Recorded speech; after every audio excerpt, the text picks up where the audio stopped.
उदयपुर में real estate कारोबारियों पर चौथे दिन भी रेड की कार्रवाई जारी है।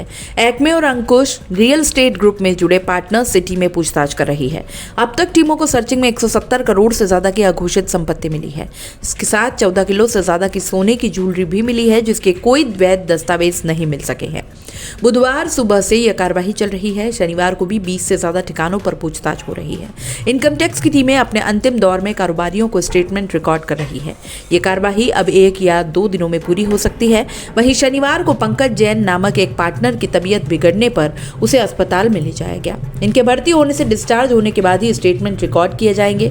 दरअसल बुधवार अल सुबह जयपुर समेत कई शहरों की टीमों की सवीना में एक्मे और अंकुश रियल एस्टेट से जुड़े कारोबारियों पर रेड की कार्रवाई शुरू की। ग्रुप के सभी पार्टनर्स के साथ ही करीबी कर्मचारियों से टीमों ने पूछताछ की है। इनकम टैक्स के अधिकारियों ने सर्चिंग करते हुए घर, ऑफिस, फार्म हाउस समेत कई ठिकानों पर दबिश दी।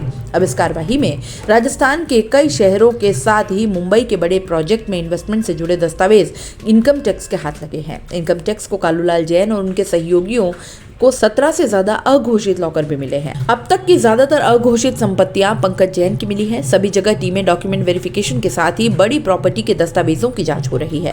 सॉफ्ट स्टोन कारोबार में इन्वेस्टमेंट के साथ ही मोटे ब्याज पर कई लोगों को लोन देने की फाइलें मिली है। पूछताछ के जरिए टीमें हवाला के पैसों से खरीदी गई जमीनों के दस्तावेजों की जाँच कर रही है।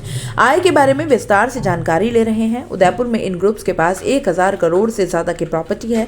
उदयपुर में सवीना में रहने वाले कालूलाल जैन के शहर के आसपास 500 करोड़ रुपए से ज्यादा की जमीनें हैं। कालूलाल की काया, बलीचा, तितड़ी, नेला में प्रॉपर्टी है। ऋषभदेव में 2 मार्बल माइंस और क्रशर गिट्टी के प्लांट भी है। वहीं निर्मल जैन और रमेश जैन का उदयपुर में हाउसिंग फाइनेंस का काम ज्यादा है। निर्मल की सवीना में एक्मे रियल एस्टेट का कारोबार है। नेला में उनकी सर्वाधिक जमीन है। हालांकि लंबे समय से उनका कई लोगों से इन्वेस्टमेंट पर विवाद चल रहा है। कालूलाल जैन के जरिए निर्मल और रमेश ने प्रॉपर्टी में पैसे इन्वेस्ट किए। लोगों को वक्त पर रिटर्न नहीं मिलने पर यह आपसी विवाद चल रहा है। मूल रूप से सराड़ा क्षेत्र के रहने वाले भूपेंद्र जैन भी बड़ी जमीनों के सौदों में कालूलाल और निर्मल के साथ शामिल हैं। पंकज जैन भी जमीनों से जुड़े कारोबार ज्यादा करते हैं।